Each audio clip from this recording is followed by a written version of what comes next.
This man's name is Michael Atkinson. He is an adventurer, a filmmaker, and a former military pilot. He spent a significant portion of his life serving in the Australian Defence Force, a time during which he did not merely fly aircraft, but also mastered the art of survival. He subsequently imparted these very skills to others, individuals whose daily work places them in life-threatening situations. Yet, there comes a moment when simply learning or teaching is no longer enough. It is then that a person feels compelled to personally test the limits of their own capabilities. Michael did exactly that. He decided to handcraft a small boat from the massive trunk of a tree, and he wouldn't stop there. He resolved to embark on a solo journey of 1,500 kilometers in that very vessel, navigating along Australia's Great Barrier Reef. As crazy as it sounds, the reality is far more arduous. For this is no modern craft.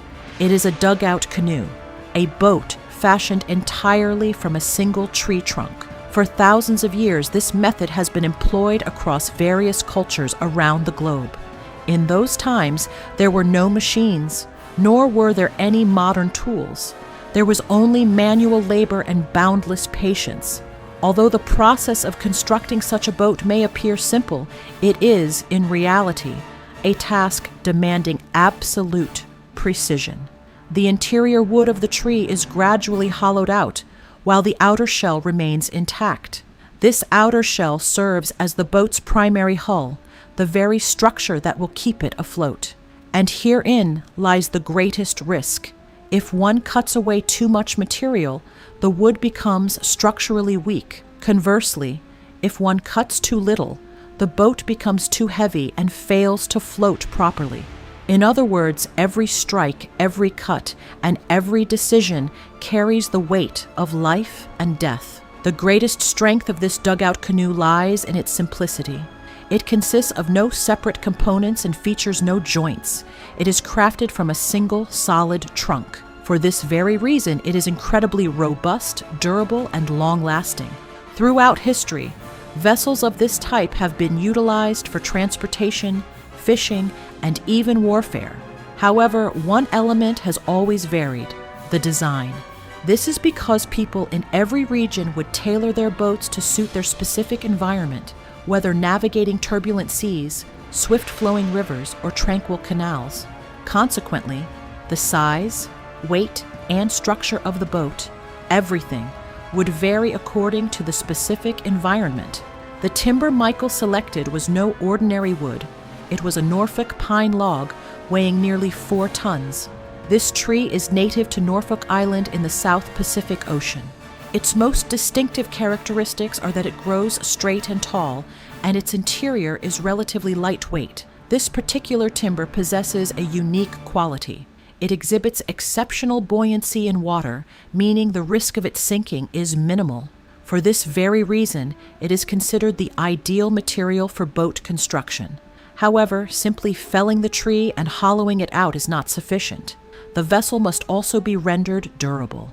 To achieve this, ancient artisans employed a variety of tools, such as axes, chisels, and even fire. Yes, fire. The interior of the log would be charred and then scraped away, thereby gradually hollowing it out. While this process may sound complicated, it is, in reality, an incredibly precise technique. This is because the heat from the fire softens the wood, making it much easier to remove the interior material. Yet, even a minor error could result in the complete ruin of the entire log. Nevertheless, it was through this very method that some of the world's largest and most enduring boats were crafted. This is because they are fashioned from a single solid piece of timber, devoid of any joints or weak points. Consequently, they suffer minimal damage when submerged in water. They do not break easily and endure for years on end. After all, possessing hard timber alone is not enough. The vessel must also be rendered completely waterproof, and this is precisely where the extraordinary ingenuity of the Aboriginal people comes into play. They would harvest various types of resins, gums, and pitch from trees. These natural substances were adhesive and waterproof. Using them, they would seal the small gaps, cracks, and joints in their boats. The sealant was applied precisely to those areas where the interior had been hollowed out. The result was a perfectly smooth, watertight surface, one that offered no opportunity for water to seep in. This method not only kept the water out, but also protected the wood from rotting. Consequently, the boats would endure for many years. However, Michael's project is not merely a story about building a boat, it is steeped in history, the story of a real human being. James Merrill, a shipwreck survivor.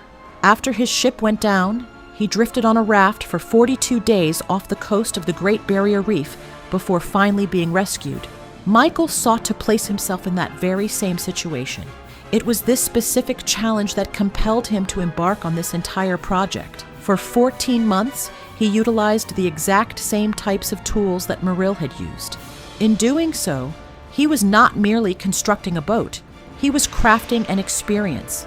His vessel featured a double outrigger design, a fusion of traditional aesthetics and modern Western techniques. The accompanying sail harnessed the power of the wind to propel the boat forward. Yet these boats are more than just a means of transportation. They embody an entire culture. They are inextricably woven into the fabric of life, involved in everything from wedding ceremonies and rites of passage to funeral rites and offerings to ancestors. Often, these vessels are adorned with distinctive symbols and markings. They bear carved histories, narratives passed down from one generation to the next. This boat is not merely a vessel, it serves as a bridge, a vital link between the past and the present. This knowledge, the craftsmanship and the stories, is imparted by the elders to the youth to ensure that this rich heritage is never lost. To this day, efforts continue to preserve these ancient techniques, for these stories are not merely tales of adventure, they are living testaments to history. They speak of the people who traversed the oceans, who ventured into the unknown, and who turned the impossible into reality. And Michael, he sought to become a part of that very story, a complete journey, starting from a single tree trunk, a dream that has gradually turned into reality. For now, I bid you farewell here. We shall meet again in the next episode.